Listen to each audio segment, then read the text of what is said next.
Okay, so we'll do a quick little breakdown of what happened last time, so everybody's on the same foot, and then we'll jump right in. So, last time we started with the apprehension of a number of you. 3 of you brought in, potentially facing charges of murder. Hauled in quickly, you'd find yourselves taken to the nearest guard post.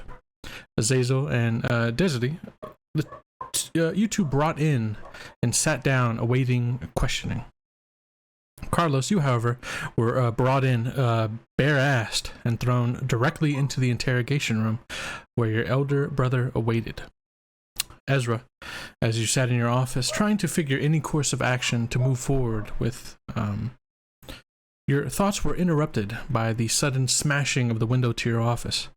Unable to locate who might have vandalized your home, you instead went looking for the object that did, finding only a cut of log commonly used as tinder kindling. And just when you kind of put the pieces in your head together, that is when the smoke hit your nose. Meanwhile, back at the guard station, Virgil, you had come to the nicest terms you could possibly think of for your brother, a brand rather than his death. As you spoke with the captain, coming to this arrangement, you could hear battle sounds coming from down the hall. Azazel and Desiree, the 2 of you watched as a set of twins walked in, had a few private words with a couple of the iron rods, before outright attacking and killing the 2 instantly, and then setting upon the 2 others that were in the guard post. You 2 tried to run away as best as you could, and fortunately, running straight into Virgil and the captain. Virgil, you would have given chase, following the twins down an alley before they split apart. Keeping to one, you kept your feet underneath you as they tried to throw you off their trail, but ultimately failed after a lunging attack brought you to the ground just as they turned a sharp corner. For your troubles, you did find a nice-sized, clear red gem, which you pocketed as evidence. And so, it gave chase very slowly, yeah. As you returned, you would have found the guard post in disarray.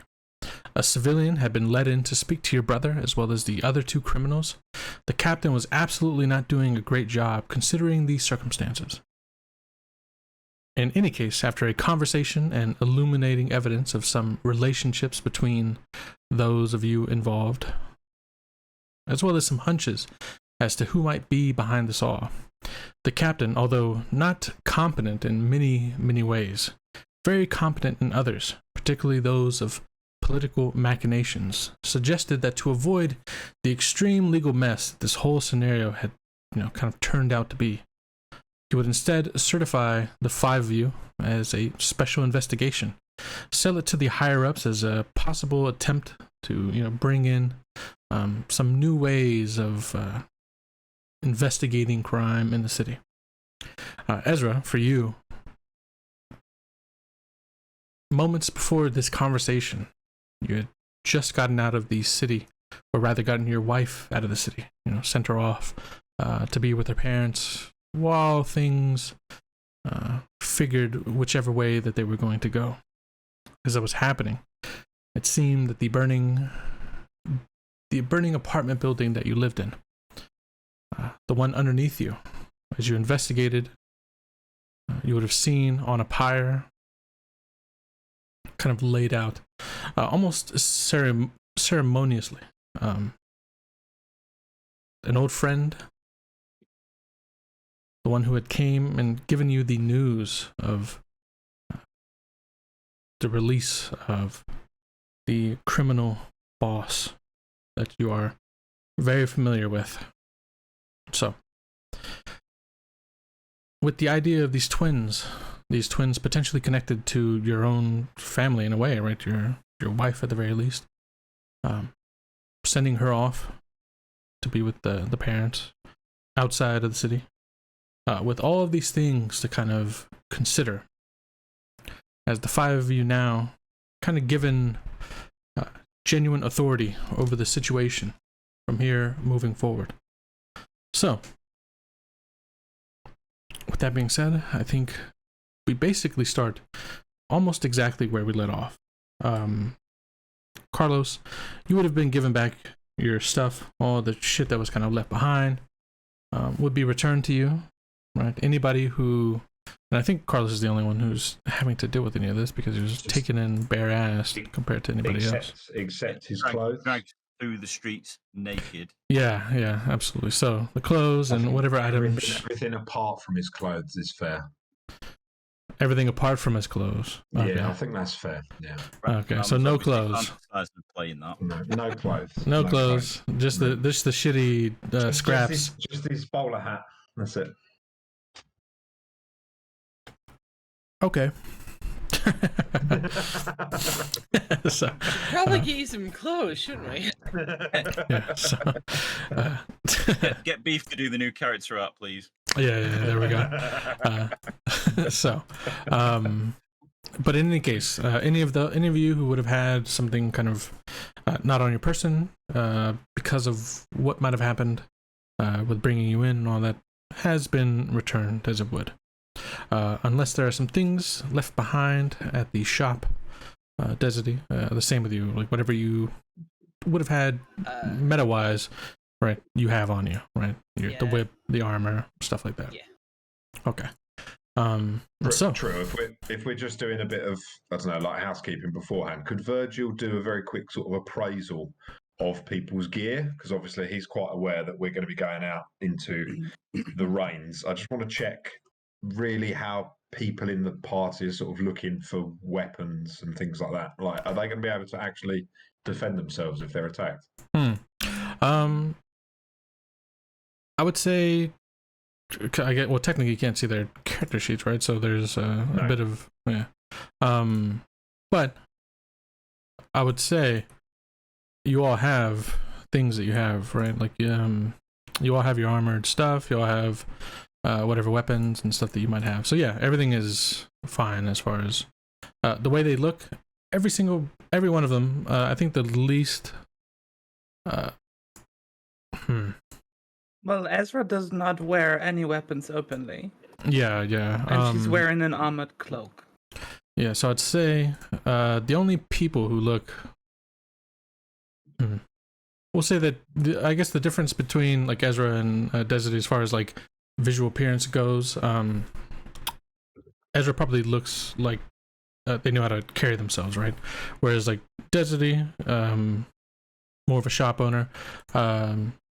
Desity is probably the least geared looking individual in the party as far as like having weapons, having the appropriate gear for this type of environment. She's also picking around in the little bag of esoterica that she had on her that was confiscated when she was arrested, just to make sure everything's in there. Yeah, there you go. So, but yeah, I would say you give a small like appraisal, and I'd say that's probably what you see, right? That's the. Yeah. Okay. All right. So, as you so as everybody gets their things settled, the 5 of you rejoin as a group to decide exactly how you plan on moving forward. So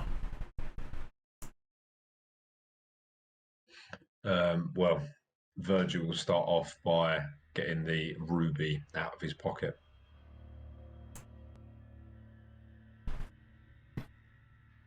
all right.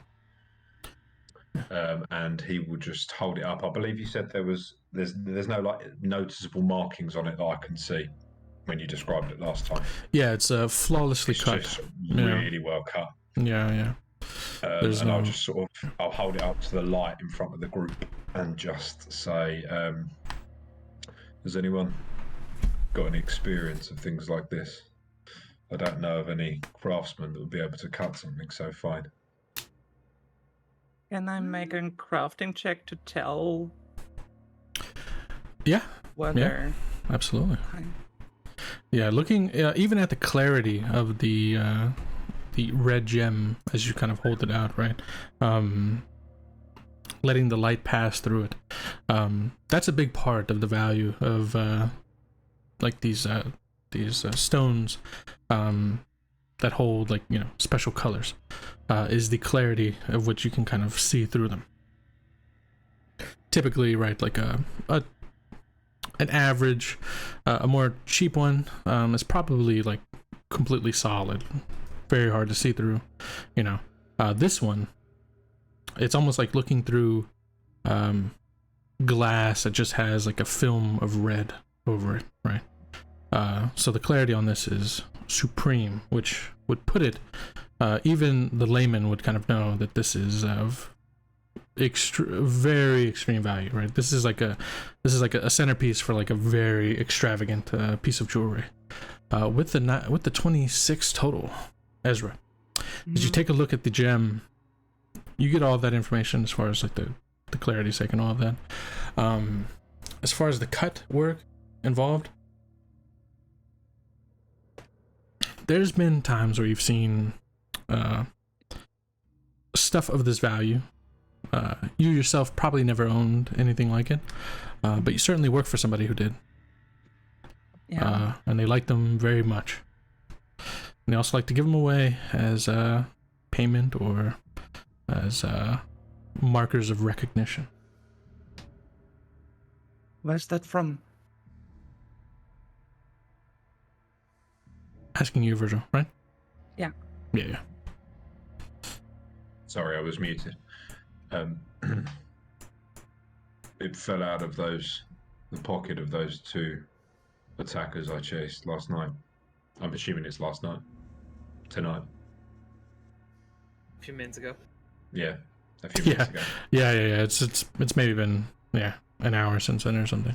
Well, it's been a week of real hard life, bro. Yeah. You see, as we're sort of grimacing at that probably means they are well paid for what they did. I suspect they were. I think I know who they work for. It is.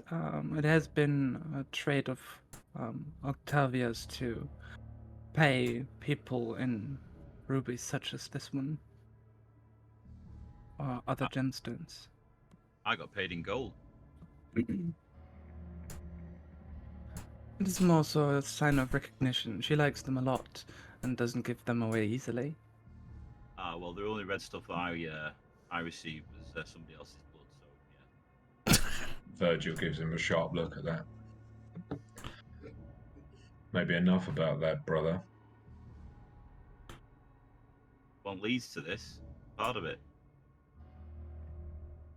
So, if I might ask, what exactly happened? You were framed, right? The night didn't go as I imagined at all. How did you imagine it going? Well, I imagined us both waking up for a start. It was going pretty well up until somebody left left the room from a window, and then your fellow rubber shafts decided to get some information received before I even knew what was happening and knocked on the door. How long was it going well for? I was Jesus Christ. bliss. And in all that time, you didn't notice anyone stepping into the room? I was distracted. Strangely enough, I was otherwise engaged. I had my focus and my concentration elsewhere. Besides, with that much exertion, easy to let things go, and it was noisy. Oh, the noise! So you didn't. It's easy for somebody to slip in unnoticed. So you didn't notice she was dead. You didn't notice that she was dead underneath you. Well, that's not how that happened. Later on, after all the vigorous physical exertion, we were both exhausted. And we both slept, and it was much. Yeah, well, it may not have been that long, but later on, I was awoken from somebody disturbing my sleep. I woke. She was on the bed, and I went to check it out. Oh, fuck, that was funny. the admission, it might not have been that long, but we went to sleep very happily. It was fucking too good. Oh shit, dude. Where exactly did you meet her, brother? at the Bronze Fox, which was, strangely enough, the same tavern that I was paid by a certain Luca Tori. Real, do I know anything about the Bronze Fox? Is it like a well-known gang hideout or anything like that? That was not the setting as described. Yeah, not definitely not as described. Roll me a society check.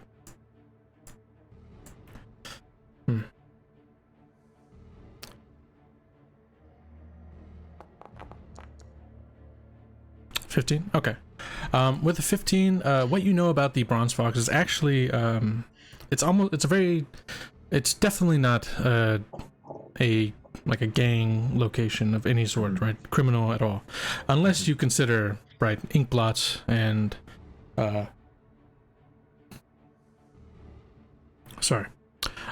ink blot and scratchers and the like as criminal activity, which, I mean, maybe you do. I knew some. Yeah, absolutely. So, but yeah, the Bronze Fox has a very good reputation for being like a middle class type of, maybe middle to upper class kind of tavern where one can go get drinks, and it's very, very popular amongst the those in the legal profession of Valdirs. All right, so maybe a lawyer's bar, right? I'll ask Carlos. Who was it that paid you? Describe them to me. Did I get a description? I mean, I can give you a description of, because it was Luca Santori. Yeah, it was Luca. I know his name. Right. Yeah. Okay. So it was. Okay. Yeah, it was directly. Yeah. So, Well, my suggestion would be, we go in there, we drag Luca out, we find out what he knows. I don't believe he makes a habit of spending a lot of time there. I think that was just a convenient place for him to meet in a crowd where no fuss would be made, and perhaps if this is what he had planned all along, that they could case me going forward from there. I saw no tails, but then again, I wasn't looking for one. Where do you believe he spends most of his time then, brother? I have no idea. The only places we'd previously met were when I was handed evidence packages and statements outside the courthouses prior to the hearing. Would I maybe know more about Luca Santori? Like what is his like occupation? Where does he live? Something like that. fair enough. Can I make a roll for it, or should I? I would say, yeah, let's make a roll for it because there's been some time away. So, you know, we'll see how up to date your information is. Probably the best way to put it. So yeah, I would say probably the society one as well. Yeah. All right. Oof. Wow. Yeah, you've been very yeah. There is some baseline information that you would have, but you've been out of the loop for quite some time. So, what the stuff that you know for a fact, or at least was a fact at the time that you knew it and were, you know, kind of very involved with everything. In his time, Luca was basically the right-hand man, right? The almost, in many ways, like a second leader of the criminal group, right? He kind of handled his own side of things, whereas like Octavia kind of focused more on the kind of work that you're very familiar with what she did. Luca kind of handled the more enforcer role of things, right? Out of the two, Octavia is probably the more sinister as far as intelligence goes, but when it comes to like physicality and all of that, Luca is certainly the one to like be worried most about. He's not really the type to come up with intricate plans, but the plans he does come up with are very vicious, right? So as far as what he's been up to lately, I mean, I guess how much of Ezra is invested in the since it all happened, right? Thinking that Octavia was gone for good and would be gone forever, and it's no longer a worry. I guess how invested has Ezra been since, in kind of maintaining an ear to what is happening within the family group? Not very much so, I would believe. Like, she might have kept tabs on any people, like, not being in prison for, like, a year or two afterwards. Yeah, okay. But, like, after that, she probably would have abandoned that. Yeah, I would think, actually, with the sister going away, that Luca would probably have been MIA as well, right? Like, assuming, we just got out, right, to ensure that, he doesn't get caught up in the whole situation. So maybe for you, actually, this is probably like like he's back just as she's back sort of deal, right? I see. Yeah. Okay. Azazel. You've seen this redstone that Virgil was kind of offered out, right, to show everybody. How is Azazel feeling about being caught up in something potentially of this magnitude? Because everything you've heard so far has been like, this extreme, essentially like a mob type family, right? Very, you've seen them send in essentially 2 assassins who would just, walk through 4 iron rod guards like it was nothing, right? How committed is Azazel to what's happening? Oh, I have mixed feelings about this whole situation. Yeah, absolutely. On one hand, I'm just like, this is a pain in the ass. This is not my business. This is not me and Dee's business. But they're gonna drop the charges, though. That seems like a decent deal. Yeah, a decent trade-off. I'm gonna say get in with the iron rods too. Potentially. If Valdiran was the long-term plan, right?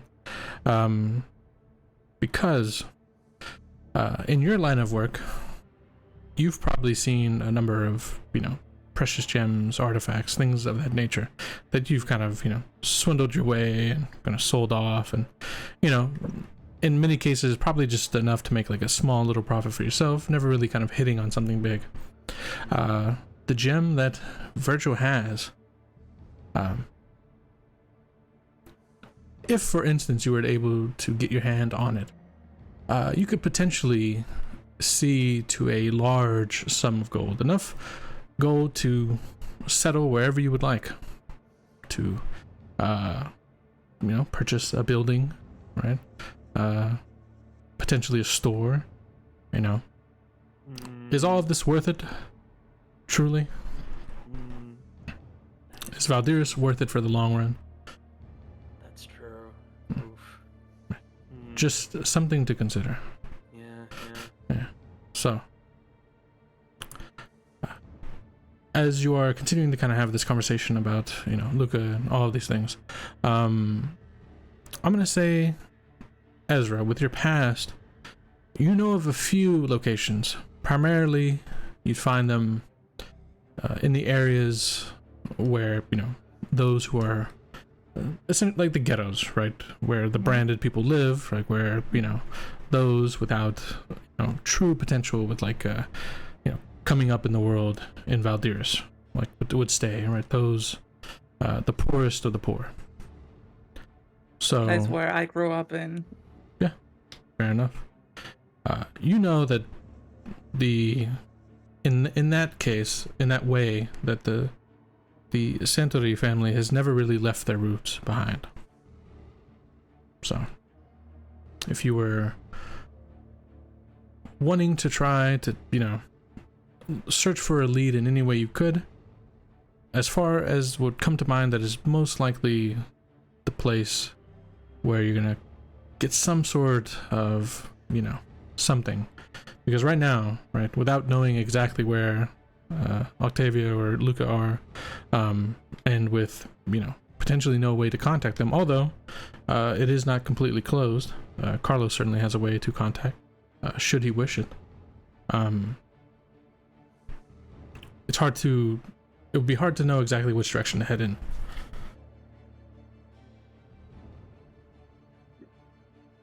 Do we know who can cut these rubies this way? Any ideas at all? Oh, with the crafting check. That was me asking as Virgil. Yeah, well, also with the crafting check, I think I probably skipped over that. Ezra, you know that Octavia has her own kind of a jewelry maker. So looking at this, I mean, this speaks to the work that you are very familiar with. Do I know who they are and or where they are located? Go ahead and give me another society check then, I guess, because again, this kind of falls under information of who you've kept up with. Oh my Oh, god! my. Wow, What that the is probably outdated then, I guess. yeah, of course. Ezra's really made this case, you know, in the rear view sort of thing. I will say that you do know at the very least, in the past, the jewelry maker, who you do have the name of. Let me pull it up here in my notes. So the jewelry maker is actually a woman by the name of Valeria. Here, I'll write it in the Discord so there's no Trill naming convention bullshit. So yeah, he's learning. Yeah, there we go. So I put in the money group, Valeria Alvarez, and you know that she has a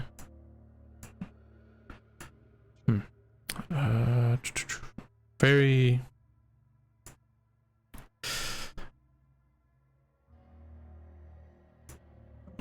so let's see.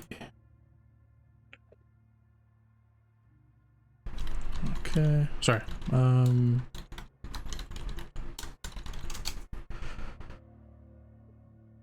Okay. So Valeria has basically a standing reservation, or she can often be found for lunch, specifically at a small restaurant in Valdiran known as, we'll say, Rampant Ram. the Rampant Ram. Valdiran's branch of the Rampant Ram. The Valdiran branch of the Rampant Ram. Okay, fuck it. Place known as the Rampant Ram. Love it. So. The one you used to cut the gems for Octavia was a woman named Valeria Alvarez.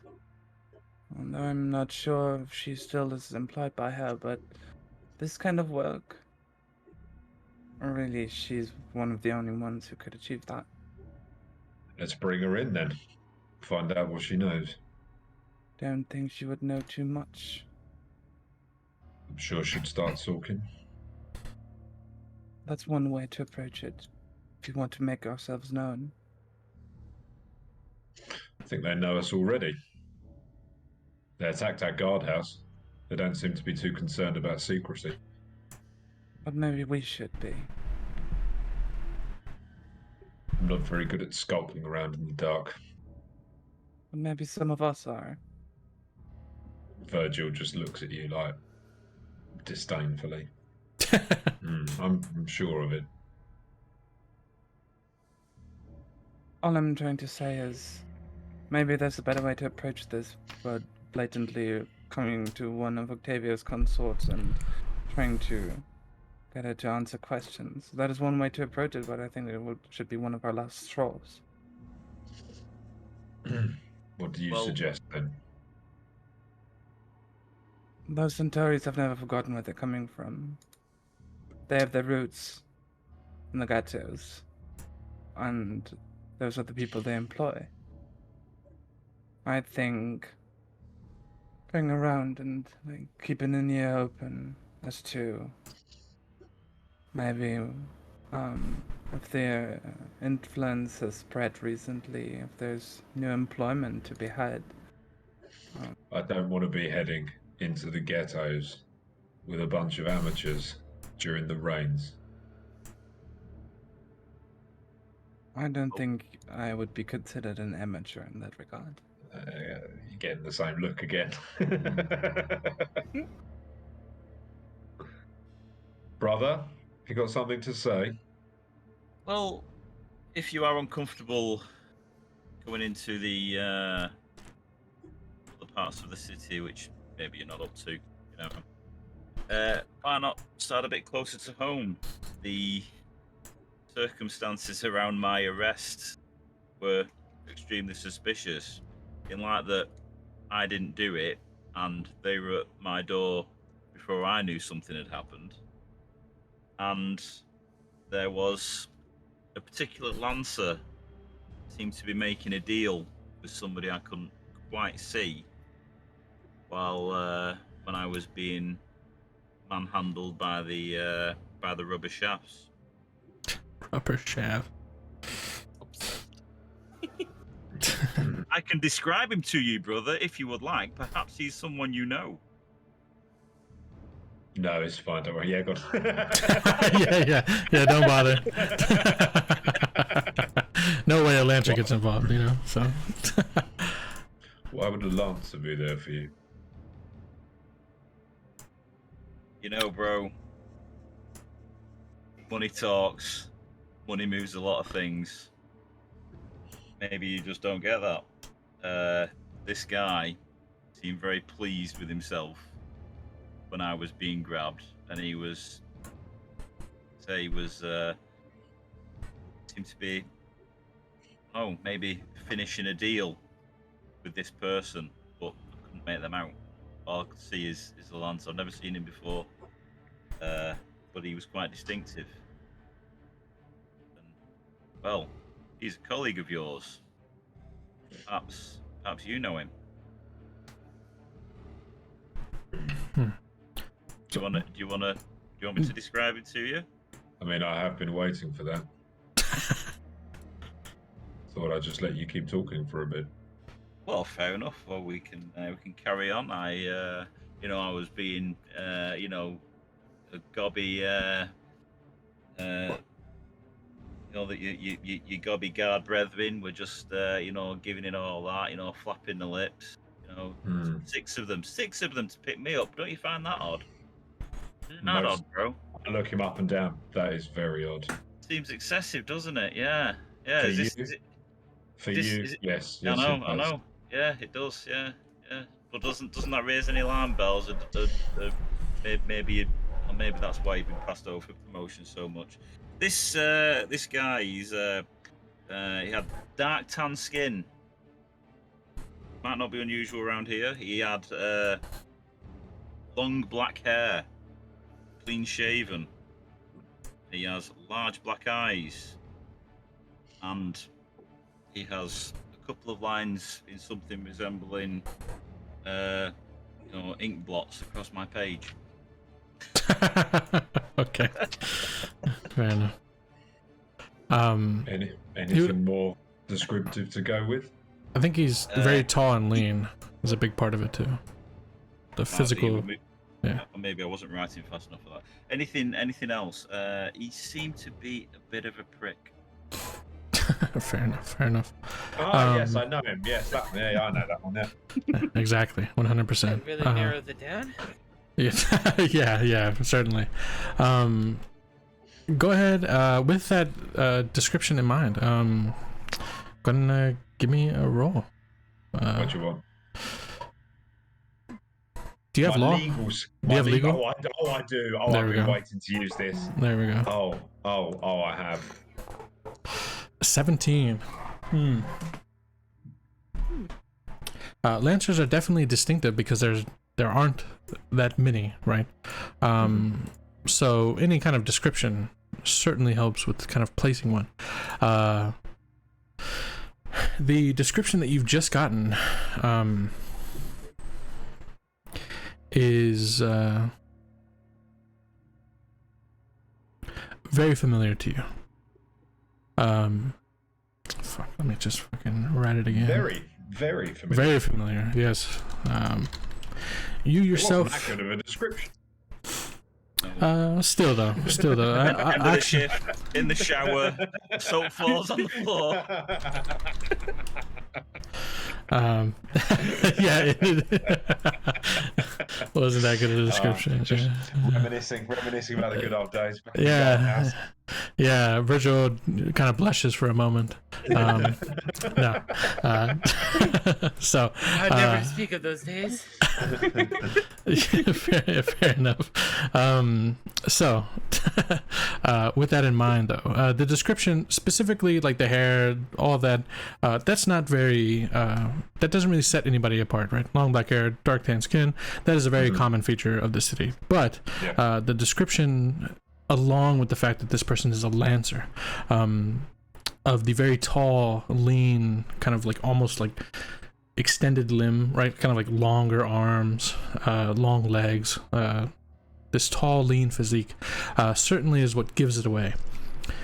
You know this person by the name of Vicente Santolaria. This is a lancer who is very from your legal background, right? Within the guard post,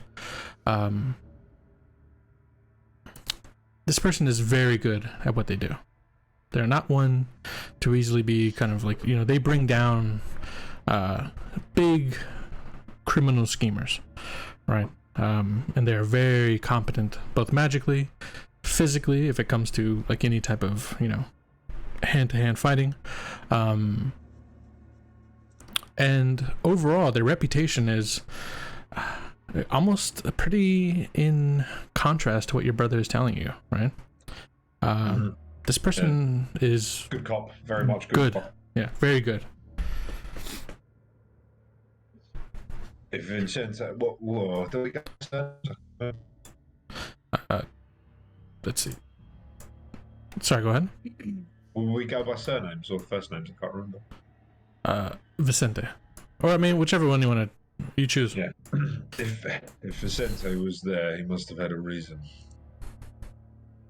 Yeah, probably because he was getting paid. I don't mean paid by city. I mean backhanded. I don't think so. Well, you think that much? He's as straight as they come.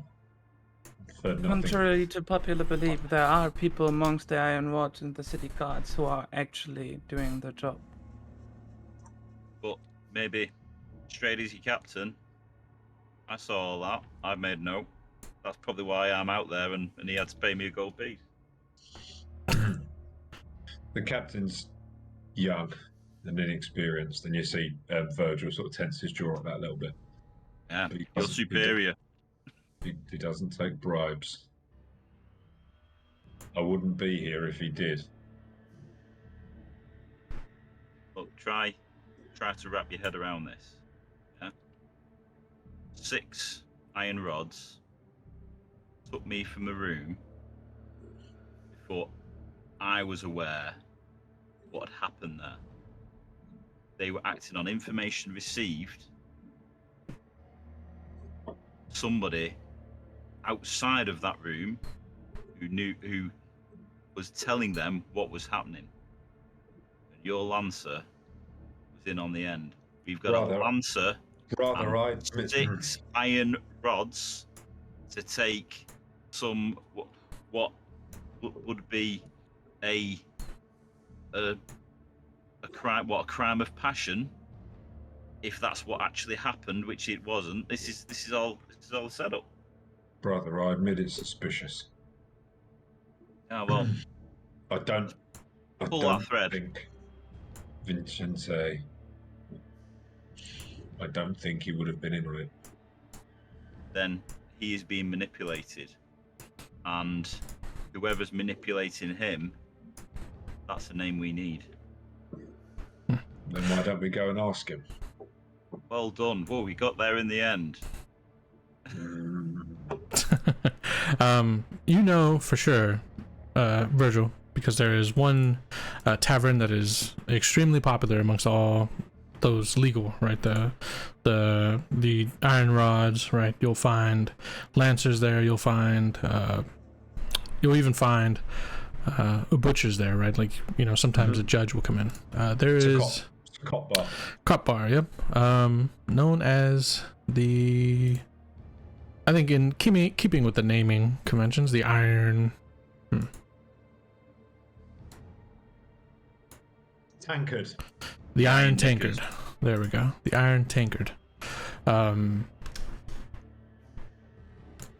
You know that if you're looking for somebody like this, you can certainly find them at a location. That you know, there's a good, at the very least, there's gonna be somebody there who can point you in the right direction, if they are not there themselves. Desity. As Carlos gives this description of this figure, you've had a visitor to your shop almost daily the past couple of weeks, and they always buy something. The person that Carlos just described, tall, long, black hair, clean shaven, gaunt, right, long limbed, large black eyes. This fits a description of this customer that has been into your shop almost daily, buying stranger, more occult-like artifacts as of late. They always leave with something, you know, no matter what. And I mean, for that, you've been, you know, probably very thankful, seeing as how they're probably the first regular customer that you've had. You know, you've made odd sales here and there, enough to keep the shop going, but not enough to like really start to generate the kind of profit and to kind of grow and expand and to buy more, you know, occult like thing, like more of these oddities that you look for specifically. And this customer coming in every day has really helped push that along. Yeah, so hearing the descriptions and you guys talking about this person, Desuri just goes like, "Oh, I know who that is. He comes into my shop all the time."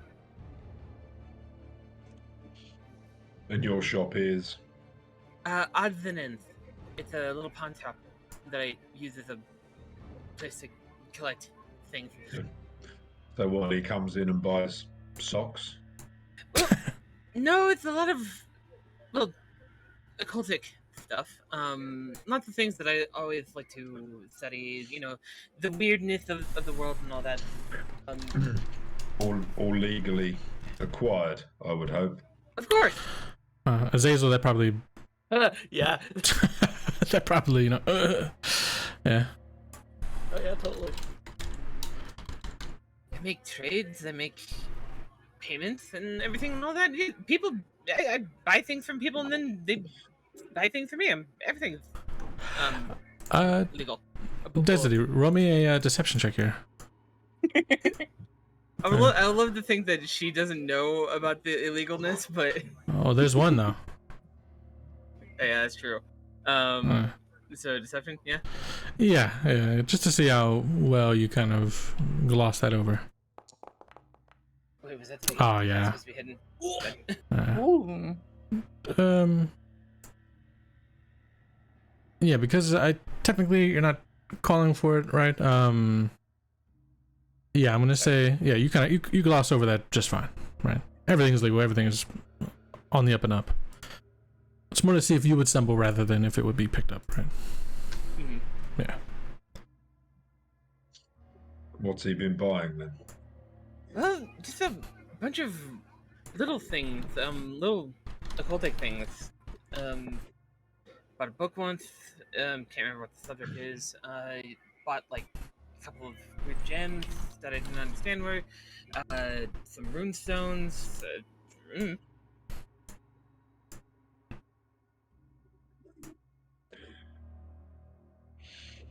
So nothing that stands out. particularly dark or powerful, then we're just questioning what Alance's buying with his money and his free time. I mean, he's been coming around. We need to speak to this man. He comes around almost every day, so more than likely he'd probably end up coming to the shop pretty soon, maybe even tomorrow.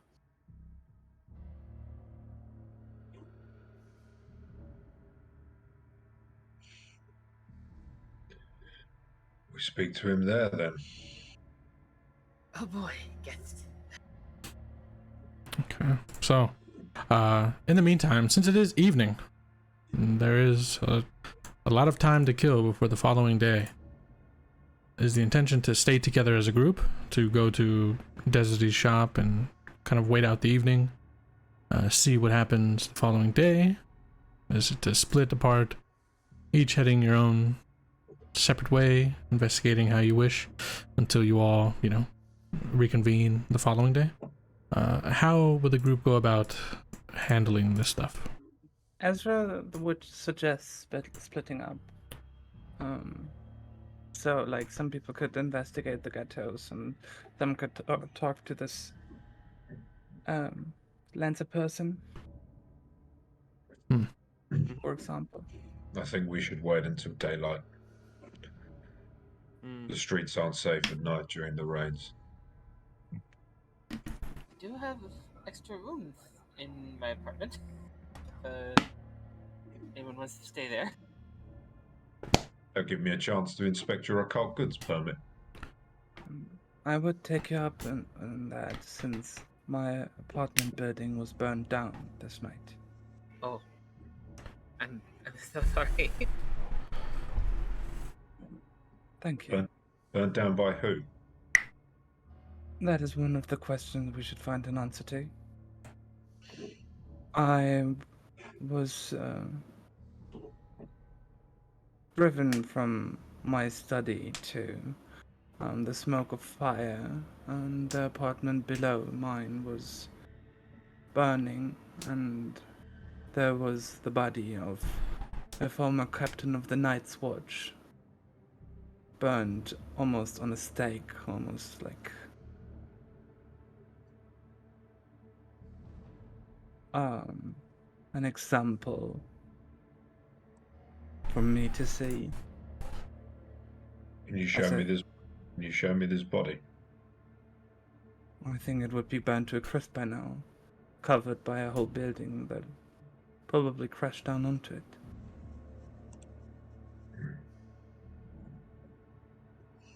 Brother? Well, I, for one, could use a night's sleep because I am exhausted physically and mentally. I have had a busy night. I was disturbed. Do you think you can go a whole night without murdering anyone, brother? Yeah, it's dead easy because I've never murdered anybody in my life. I'm saying it's been a taxing day.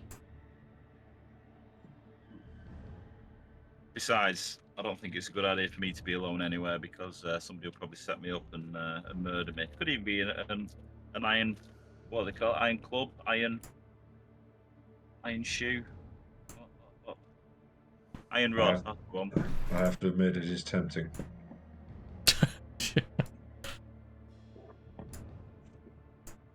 Lead the way, then. It's a sleepover party. All right. Yay. So, deciding to stay together as 5? Yeah. For Looks now. like it. For now? Okay. All right. So, 5 of you deciding at the very least, at the very least, you're waiting until day, right? Before you're splitting up as a group. At least giving whatever daytime whatever daytime offers as far as security goes. So, the 5 of you decide to head on out of the guard post. Virgil, for you, I mean, this will probably be the first time not sleeping within your room here at the barracks in Years. years. One of barracks or the other, Yeah, exactly. So this will be very strange heading over to somebody's personal home. When was the last time you were invited to somebody's house? before he was an iron rod. There you go. So many years. So the 5 of you start to make your way. Desiree, you lead the way since you are obviously the most familiar with where your shop is. Maybe Azazel next to you. So you make your way out, and it is pouring rain, dark. As you step out of the guard post and into the streets, they're mostly clear. You don't see people walking, you don't see people out. You know, you can see from the homes on all sides, lights, right, from the interiors, you know, where some people haven't yet gone to bed, but for the most part, a lot of them are, you know, darkened. So at this point in the night, most people are asleep. The majority, I could say. But here and there remains lights to be seen. In terms of people on the street, is it still quiet? Very quiet. Yeah, nobody's out. No one's taking advantage yet. Can I make sure that I'm at the front of the group? Just if anyone appears, I want to give them a proper iron rod glare. Fair enough. Fair enough. Yeah. So you ensure you're up near Desiree, who's kind of leading the way to her shop, and so as you start to draw off in that direction, all of you go ahead and give me perception checks. See what you see in the pouring rain as you make your way through the night.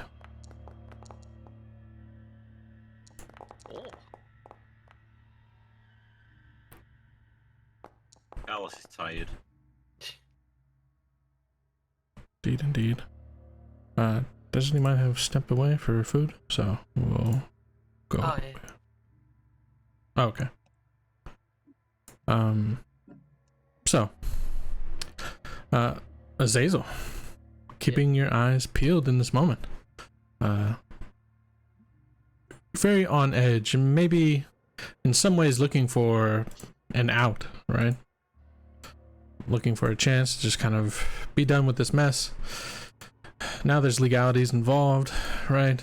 They're going over to Desiree's shop where a few items you yourself have kind of, you know, come across, and you know that some of them are not on the up and up, right? So with all of this, it's kind of getting a bit close for comfort, right? So you've got your eyes peeled, just looking for, you know, maybe a chance to just kind of remove yourself from the situation, something along those lines. But still, 25.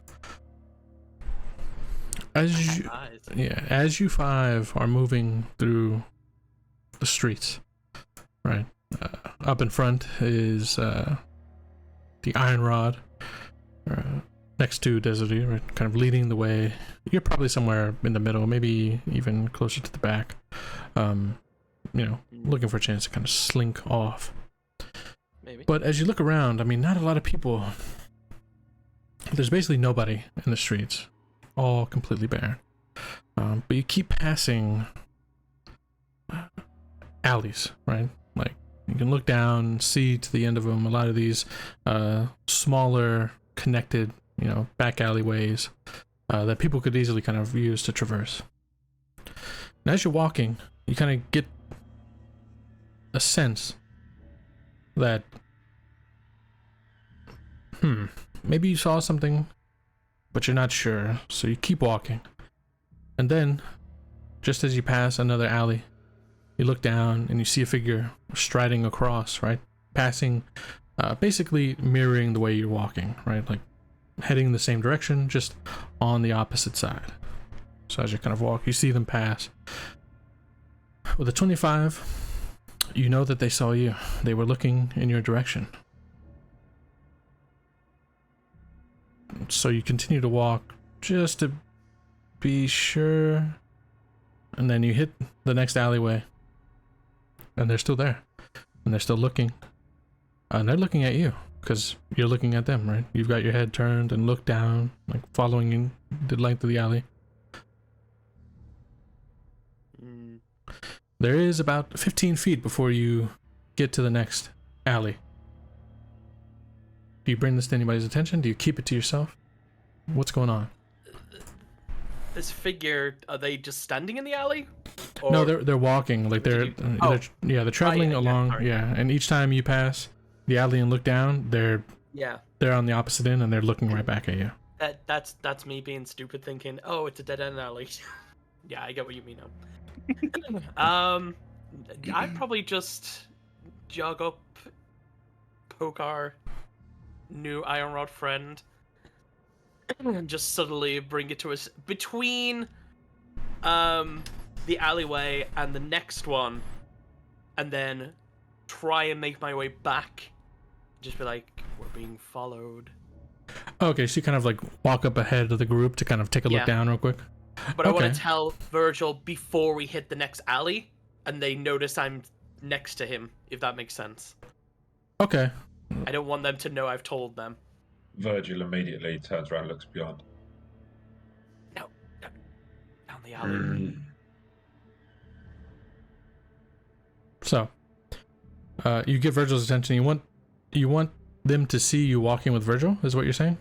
No, I don't want them to. You don't want them to. Okay. I don't want this figure to know I've told Virgil, so I want to tell him and then slink back to where I get it. Okay, I get it. Yeah. So you want to lean up, tell him, and then kind of like move back, as if you haven't in the like the total probably like between those 15 feet between the next alley. Yeah. Well, the building's not 15 feet wide. It's like it's like 15 feet till the end of it before the next alley. Right. Yeah, but it's probably like a lot larger than that. So if I'll stop, look behind me to see, and then he says that they're in the next alleyway, so I'll just motion for the group to stop. Sorry. Wait here. And I'll walk up to the alleyway. Okay. Oh boy. So you're gonna walk right up. Yep. Can I see anyone stand there looking? So, well, Azazel, Carlos, and Ezra, what are you doing? I mean, Virgil's kind of told you to stop and then kind of walked over to this alley. Are you listening to him as if, like, you gotta follow the order? What's going on? Oh, yeah. No. No? I was about to say the same thing. Oh, yeah. And then I go back to the alley behind us and kind of, like, peek around the corner. Okay, so you go back to the back one. Okay, so there's probably... I think I would accompany Azazel with that. Oh, okay. So Azazel and Ezra, the two of you kind of slink to the back, right? Oh yeah, bow drawn. Okay. Carlos? Yeah, I'm setting down my suitcase and taking out my foldable crossbow. Perfect. Carlos, in a somewhat mocking fashion, stood, let's say, 20 feet back from Virgil, will walk in a mocking fashion behind him, copying his sort of like stiff movements. His swagger or lack of. Yeah. We'll say 20 feet, so it's 5 feet further than Virgil can actually move in a single action. Yeah. Speaking of, when I get to the alleyway, how long is the alleyway? Just well, how many rounds of range combat will I have to weather before I get close to them? Does this mean I'm just in the back? Sorry. Yeah, you're in between. Yeah. You're suddenly alone. You're where you would like to be. If you'd like to if you'd like to follow Azazel and Ezra as they move to the opposite end of the alley, or rather the back the way you came, or if you'd like to just stand where you were because Virgil said everybody to stop, or if you were to follow Carlos and Virgil to the next alley that's coming up. Just as I would follow Ezra and Azazel. Yeah. Yeah. With the we're being followed. lantern in the other hand. Like, Let's leave the brothers to their fate. Yeah. Fair enough. Perfect. So, as you reach the end of the alley, Virgil, as you kind of reach, you look past it, looking down. It's an open alley. It's illuminated by the I mean, it's very dark, but you can see like there's some light of the night kind of like piercing through, kind of illuminating some of the spots. So as you kind of as you go there and you look down, it's probably about a good 60 to fuck. probably a good 60 feet from where you are to the opposite wall, right? That would take me a minute to get to the other end. No, you have Wait a three minute. actions. You have three actions. You could use all three actions, Yeah. but you would still be 15 feet away. Yeah. Yeah, so- What's up, Carlos? Well, I mean, I think the first question is, do we see this figure? So yeah, it's 20 just feet behind me, aren't you? You'd still be behind the building. no, he's like mocking, right? He's like right behind you. Yeah. If anything, thought he's you like a said little you bit were- in front of you, right? I Because thought of you the said you were 20 feet behind me though, so that I couldn't get to you if I got pissed off. I can be behind you without still be able to look down the alley. yeah. He's saying like I'm almost just parallel away. to you. Yeah, parallel Yeah. to you, Okay, just 20 right, feet right, away. right. Yeah. Okay, right. So to Carlos, the end of the alley is probably like a good 80 feet, right? Yeah. Okay. So as you stop and kind of look, yeah, there's a figure standing at the end. They have their head kind of tilted down. They're standing at a bit of a side, so you don't see they're not like flat, squared up against like they're gonna start coming your way. They've just kind of like turned and looking in that direction, but they're stopped. Okay. I'll unhook my iron rod from my belt and just shout at them. Stop in the name of the Valdiran's judiciary. What are you doing outside during the rains? Figure stands there. Doesn't seem to be responding. Just kind of standing there. The rain continuing to pour down on them, right? And they just kind of staring off in your direction. Azazel, you said you wanted to peer down the alley, right? Yeah, Take a the look. One that was behind us. Yeah. The one that was behind you? Okay, absolutely. Yeah. Same Like as where I me. saw them first. Sorry? Same as me. So Same we're as both you. peering down the. No. Shit. Okay. So we're Um, blind. Yeah, so you stop. You kind of inch up to the wall, right? Kind of put your back to it and kind of give a look down to see down at the alley, right?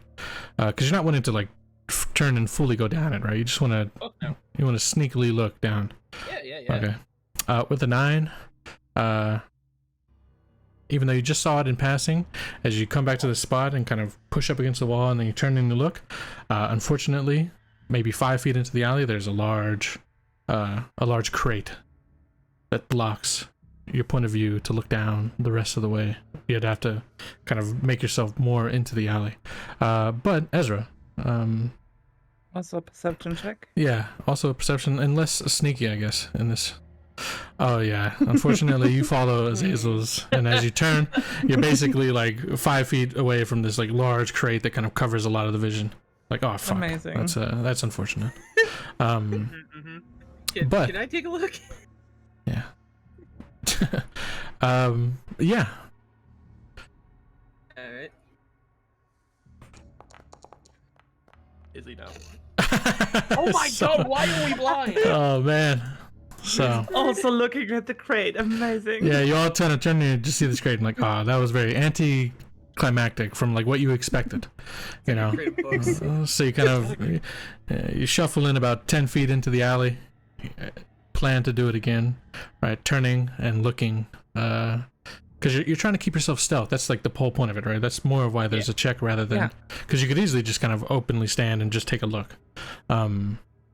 So with this attempt at stealth, we'll say that we'll just give you like a without having to make a roll this time. I guess, Azazel, do you want to be the first to look? Oh yeah, I would step in. If I can't see anything and just like this crate's in the way, like fuck, and I'll like gingerly start moving out of cover. All right. What's your AC? Fuck, 17. 17 total? Okay. Yeah. And I'd say that you have probably standard cover here, so that'd probably put you at a 19. Okay. All right. Oh wait, sorry, that's my class. That's my class DC. I have 18. Sorry. 18. Plus- Okay, so 20. 20 in total. Sorry about All that. right. I was reading the wrong one. Not a problem. So 20 total. All right. Yeah. You kind of you reset yourself, right? Maybe that like moment of like reset the nerves. Then you take a look again. right, and you see an open and empty alley. Completely clear, other than a few things that are kind of left, trash, things of that nature, that kind of typically dots through an alley. Everything's good.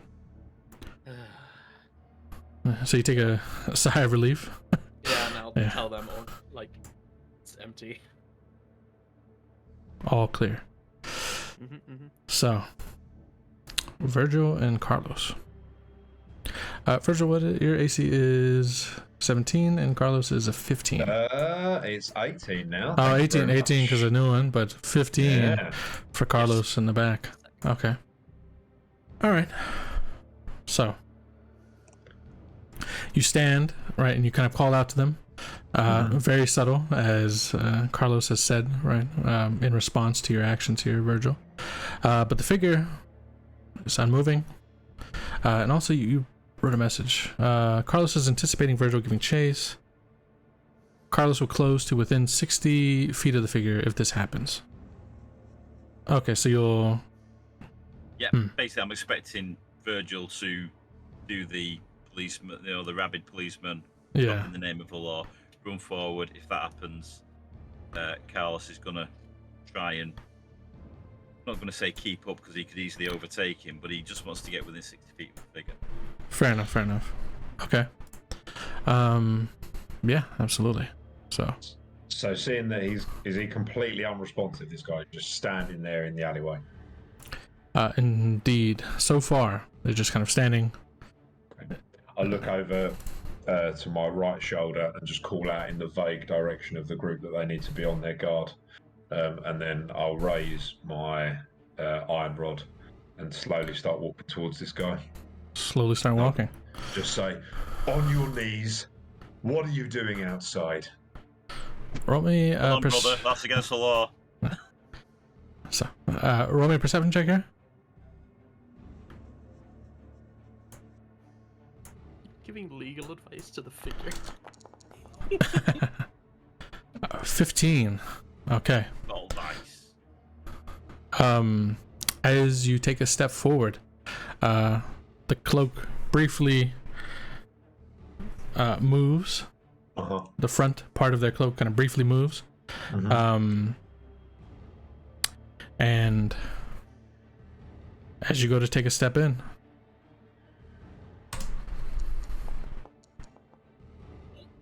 a 23 would hit your AC. Okay. It would indeed. And it would indeed. Okay, so just as you go to take that step, I don't want to give away the figure yet, so I'm gonna do this manually. Yeah. As soon as you put like your foot forward, right? That brief opening of the cloak, and then you feel it directly in your stomach, kind of piercing right through the armor. Very lucky. 5 points of damage, and you now have an arrow directly into your gut, sticking out, and it's hit you like you noticed it, but you weren't anticipating it, right? So it just kind of hits you all at once. So, Virgil, you take the arrow. Carlos, you notice, you see that your brother has taken this this single arrow shot to the gut. As Virgil and Carlos are figuring this out, Virgil is called out, right, for Azazel, Ezra, and Desiree to kind of be on their guard. So,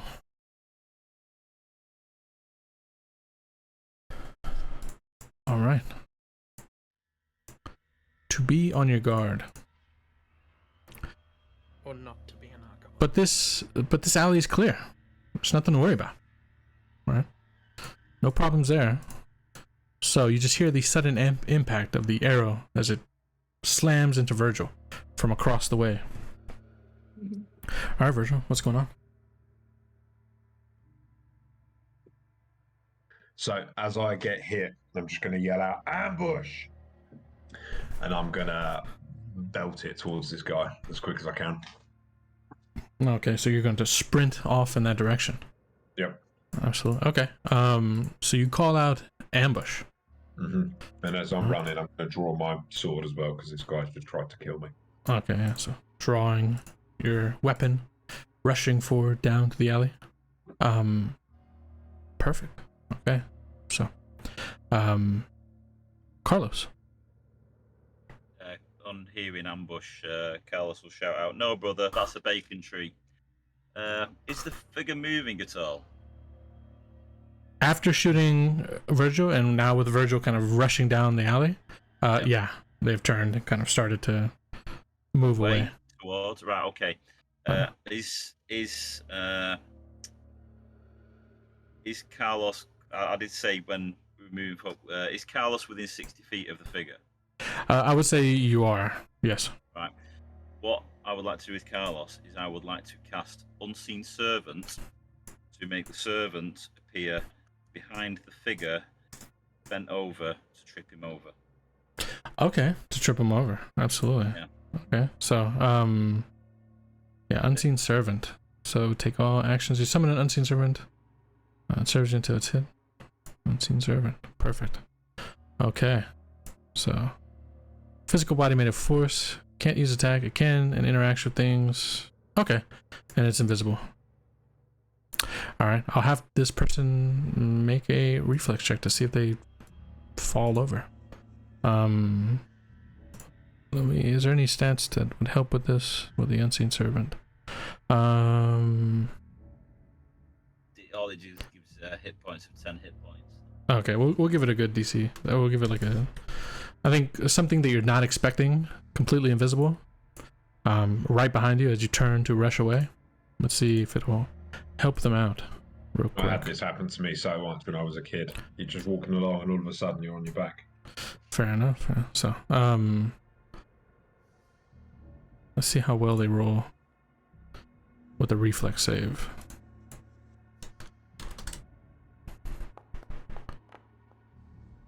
Not good enough. I had it set as a mental 25. So, so yeah, the figure turns to rush away, and immediately, like, it's like they. I mean, to your point of view, Virgil, it's completely like odd because it seems like they've hit something, like their legs have been kind of pulled underneath them from some sort of like invisible, like some invisible lasso kind of wrapped around the ankles and kind of swept them off their feet, because they turn and go to run and it's like they trip over nothing, but they slam against the ground, which I would say, before they get the chance to kind of like really, because they failed, as they slam and hit the stone of the floor,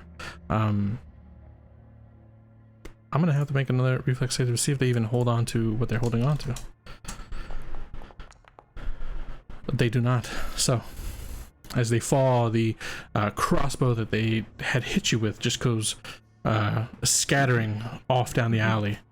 So they're unable to kind of really get their feet underneath them as they try to run away. But I'm going to say, with you rushing forward like nothing, you got your weapon drawn, you throw yourself forward after them. I'm going to say that they don't have enough time to get up and immediately start running without you catching up. When I get within 30 feet, I'd want to do threatening approach anyway. Okay, here, go ahead.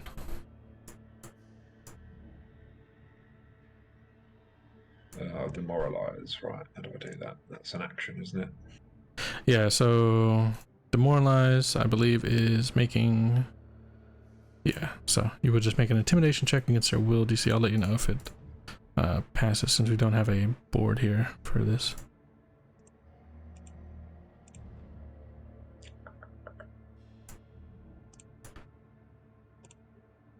So, that is, yeah, unfortunately not enough to scare them, but, or at least demoralize them. But I mean, they're trying to get themselves up to their feet, but they're just not quick enough before you're already basically on top of them, right? Like ready to go with your weapon, the rod, and your sword if you have both in hand. They're still kind of like, they're still just barely picking themselves up off the ground. So with all this action happening on the alley next to you all, Ezra, Azazel, and Desiree, what are you doing? Is you see and you hear Virgil go rushing down the alley after getting hit by the arrow. You see Carlos even doing something pursuant like down this alley, but the alley that you've been checking is kind of completely clear for now. Well, Ezra would, I think, actually try to cut them off and run down the empty alley Okay. to Yeah, I was catch about them to say. from the other side. Yeah. Okay. So Azazel and Ezra, the two of you rush down the open alley to try and cut him off. Correct? Okay. Desity. Yeah, I'd say I'd probably follow. You follow? behind. Okay. So the three of you just kind of like start to move down this open alley to the end in an attempt to kind of quickly cut off this person who's rushing away. I'm going to say the three of you kind of reach the end, right? Like rushing down. And as you kind of turn and look in the direction that they should be coming from, you see them like laid out on the ground with Virgil, his weapon drawn, kind of standing over the figure. Carlos, what are you wanting to do? Because you're the only one now kind of separated from everybody. Well, you let me know if I can do anything, because the Unseen Servant is a 3-action spell. Yeah, I would say at this point you'd be able to do something, for sure. Okay. We'll go for the cantrip. I will cast Daze. Days. Okay.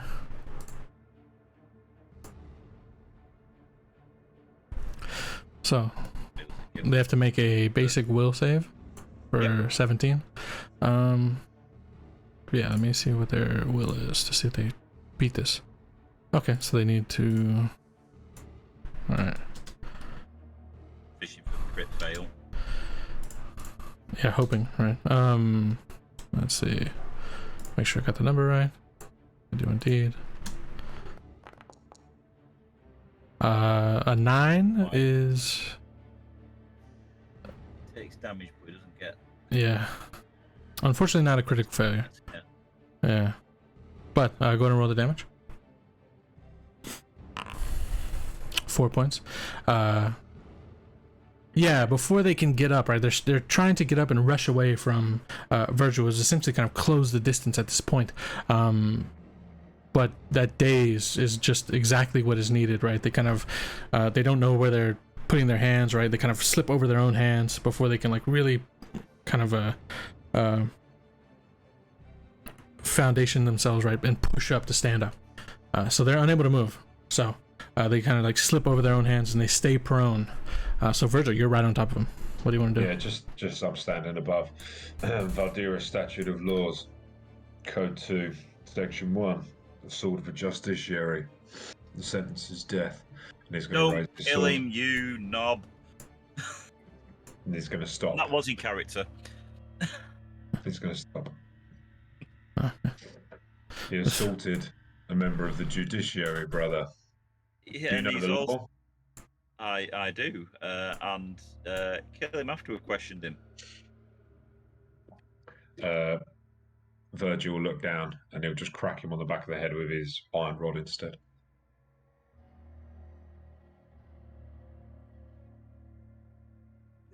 Okay, so you just crack him on the back of the head?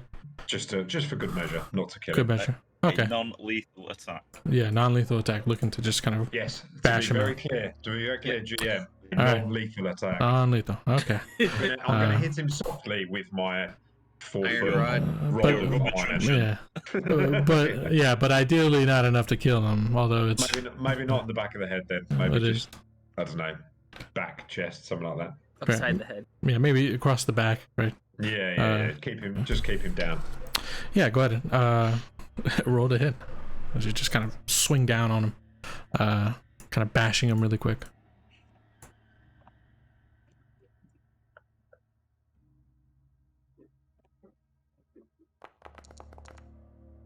Yeah, more than enough. Just go ahead and roll the damage. Not a crit, but definitely damage. So, yeah, just kind of crack the rod across his back, right? And just as he's like kind of pushing up, it's enough to kind of set him back down. And so he's just laid out flat against the ground. For the other three, Azazel, Ezra, and Desiree, as you kind of reach the end of the hall, of the alleyway, and you're kind of looking, watching as Virgil starts, with an arrow sticking out of his gut, essentially. What do you guys do? Readying a crossbow bolt to shoot if they try to get up and run.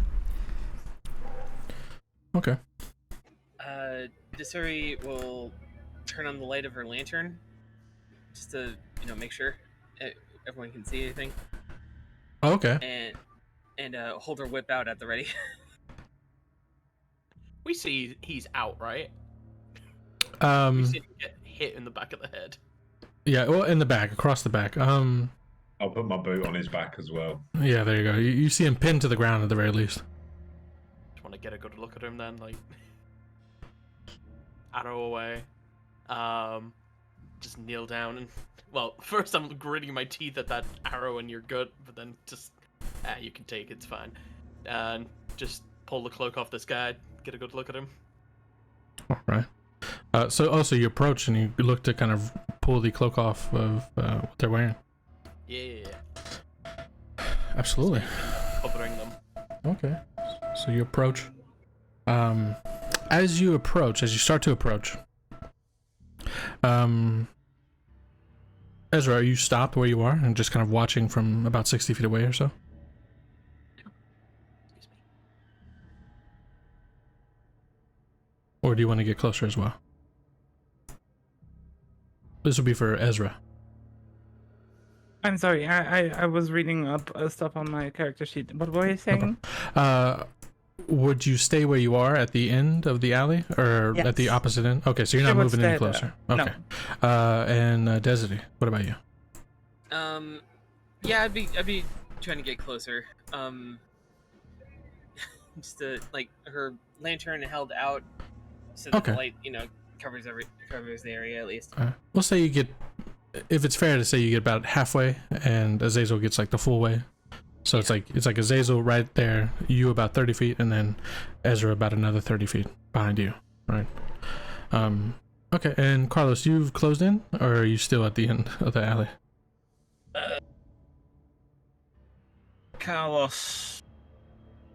Did Carlos notice what he dropped? Oh, it was a crossbow, but did he notice it? Yeah, you would have heard it at the very least. Okay, Carlos is going to go and try and find that. Okay, so you kind of rush down the alley and kind of go past and see if you can spot the small hand crossbow. Okay, yeah, you do so. You see a small hand crossbow. You're able to kind of pick up. You're probably about another 15 feet down the opposite side. So just want to get placements correctly. So okay. There we go. Why? Yeah, just gotta Don't shoot yourself, brother. just gotta make sure. Yeah. So Carlos, you kind of reached over, picking it up off the ground. Virgil, you and Azazel, the two of you are right at the body, right? Virgil, you've got him pinned down. Azazel, you kind of come up to try to pull the cloak off and start seeing what you can get about this, what information you can get from this person. Virgil, you're the first one to hear it. This the figure that you've essentially been able to trip up, now you got your boot on him, you've hit him with the rod and everything. They're kind of chuckling to themselves, they're kind of laughing, like you can hear this muffled I'm keeping my foot on his back, and I'm gonna sort of lean down. What's so funny, scumbag?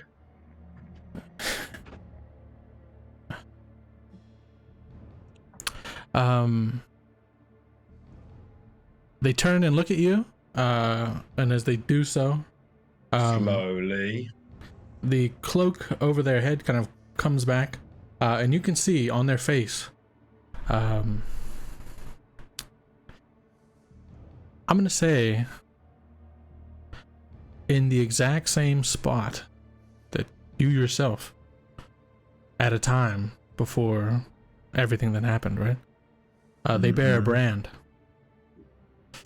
Right in the same exact spot, and in many ways they probably look quite similar to you. So like for a moment you're kind of, I would say, not necessarily caught off guard, but you're like, whoa, because it's almost like looking into a young mirror, right? But they're just kind of look right at you. They're kind of grinning. They even got like some blood kind of pulled around their teeth, right? Kind of staining them. And they kind of just like continue this laughter. They lean in. well, not lean in, I guess, because they're basically kind of pinned to the ground by you, but you've leaned down to them. You ask them what was so funny. They lean in and they kind of tell you with this like laughing tone, this almost mocking you. You'll find out soon, branded one. And they kind of turn onto their back, right? They're kind of laid out. They're not even looking to run away, nothing. They're kind of like admitting defeat in this position, basically, right? Like belly up, but they got their head back against the stone, and they're kind of laughing, like it's all a joke. Azazel, as you come up, you see the figure. They've got this large brand that marks them, denotes who they are. They're younger, right? Probably just barely an adult by any means. I'm mainly just getting details in case we need to run after this guy. No, yeah, he's kind of seemingly given up in this moment. Sorry. Go ahead. No, Virgil will just say, not good enough, and he'll bring the iron rod down on one of his hands. Oh, yeah, and you hear the bone crunch as you surely break the hand. As you slam down the iron rod, you hear the bone within the fist kind of crunch for a moment. They're kind of laughing, but that laughing stops immediately, right? They kind of reach over to kind of, hold on to the injured hand, and they're kind of like, injured by it. Go ahead, Carlos. Having fun, bro. This stuff making you hard. Can Ezra take a look around? This thing is she's getting paranoid, I think. Fair enough, yeah. Roll me a perception check.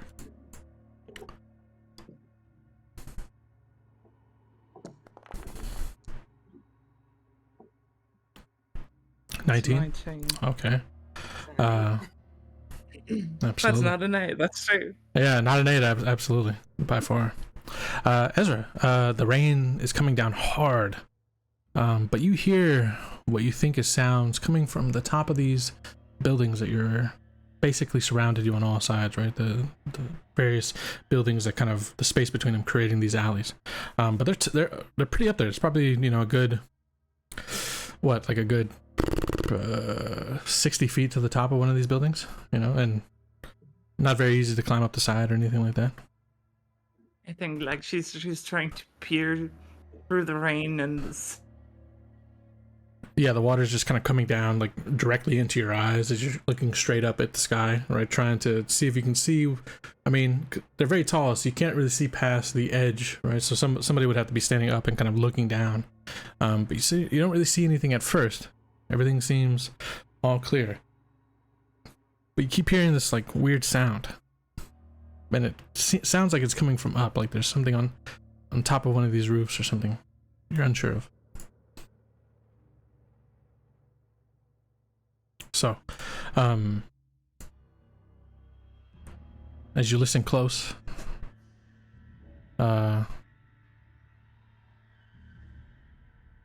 Virgil, you've like essentially just broken the hand of this individual, right? Carlos kind of stepping in, talking, trying to say something about what's all happening. He kind of like, he's in pain, holding onto his hand, but the smile just kind of breaks again. And he kind of just, leans back, kind of pushes himself, his back to like the stone wall of the building, right? Kind of like pushing himself in like a laid out kind of sitting position up against it. So Virgil's getting more and more annoyed with the laughter, and then also Carlos's comments as well. Fair enough. So he's just focused on this guy, and he'll bring the rod down, this time on his knee. He's just saying, "Who do you work for? Who sent you?" All right. Yeah, so bringing the rod down, the same nasty kind of cracking sound as something in the knee gives way, right, to everything that's happening. Go ahead, Carlos. Carlos did Desiree come down the alley? Okay. Is she about us? Is she nearby? Desi's about 30 feet away, standing. Yeah. 30 feet away. Carlos is gonna just call back. How close is your shop? A shot? Shop. Oh. How close by would my shop be? I'd say at this point you're probably a good couple 100 feet away. You're nearby for sure. Pretty close. Yeah. Brother, you'll like this. I'm getting piss wet through. We're all getting piss wet through. You just broke the guy's knee. Grab him by the ankle of the knee that you just broke and drag him back to the shop. We can all have fun and we can get somewhere dry. Just in response to me smacking him on the leg first, did he say anything? Yeah, so he kind of like, out with the pain, right? Very audible about that. But it takes a few moments, and then the kind of he will respond when you ask, who do you work for, who sent you. He just is like that same like in pained smile kind of returns, and he'll look right at you, Virgil.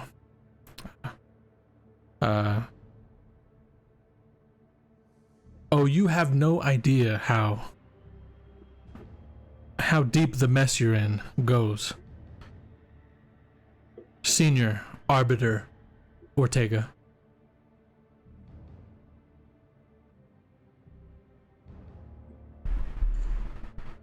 And just kind of smiles and spits the blood out along the ground. Oh, not at me, okay. Yeah, not at you. Not good enough. The next one goes in your face. Who do you work for?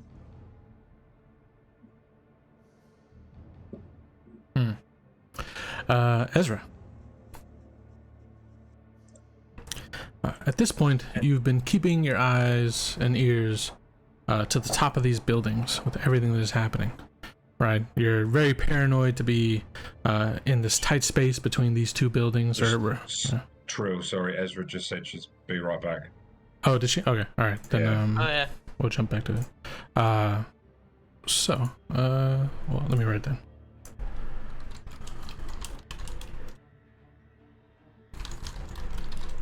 Okay. So, as you've asked, right, and promised that the next one is going to the face, right? Like, you're gonna crush their face in, essentially.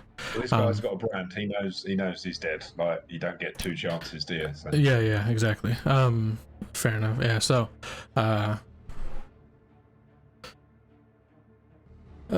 he kind of leans back and his head against the stone of the building behind him, and he's looking up as well. I'll say, like, in this moment, you probably think he's like just looking up to the sky, right? Considering his last moments, maybe something along those lines. Somebody this age to have a brand like this, either they're very unlucky for doing something illegal when they were super young, right? Just to maybe just to get by, or there's somebody who's in the criminal life completely, right? So tough. I guess these thoughts, I don't know how much Virgil considers this kind of thing, right? Especially with how similar he may look to a younger version of you. Yeah, I think it's just making Virgil more angry, looking at the resemblance and the brand on his cheek. Fair enough, yeah. So he just kind of looks up. And you can see like a confused look on his face. And then you realize he's looking to the top of these buildings. I think I'd then instinctively look up when I notice the confusion in his face. Yeah, you instinctively look up, trying to follow where he's looking. Ezra, since you are returned, you've kept your ear and eyes to the top of these buildings, and it's now that you see it. It's now that you see just essentially the hands and the arm of a figure just atop the building, and you see 1, you see 2, 3, 4, there's a number of them up there now, and you know by the way that whatever they're holding in their arms, you know by the stance, it's very familiar to you. They're all holding crossbows. So there are a number of figures atop these buildings that are now aiming down into the alley that you are all in with crossbows. And so just as that revelation kind of hits you, what's up? Like even before then, I think Ezra would have like closed the distance to like any old house entrance and like to have like some sort of semblance of cover. Okay. And would like now more so than before duck into it and like hiss towards Desiree, who's like the closest to her, right? Yeah. Yeah. We're not alone. There's people on the roofs. I think immediately hearing that, Desiree like does a little meep, and then says, "Cover!" and then runs and hides. Oh, so you look to just rush and hide and duck, Yeah. screaming out cover? Yep. Okay, Carlos. All of this is happening very fast, right? Virgil, you're just looking back. You've just heard Desiree kind of scream out cover. Would I have seen the crossbows on the above us? I would say not yet. Okay. You're just now kind of looking. Your eyes haven't even adjusted. So Carlos. On hearing that, Carlos will look around, eventually look up. Will he see it? Hearing cover and instinctively looking up, I would say it's just enough to do one small thing. As you look up, and there are a number of crossbows aimed into the alley. He'll go, shit, and he will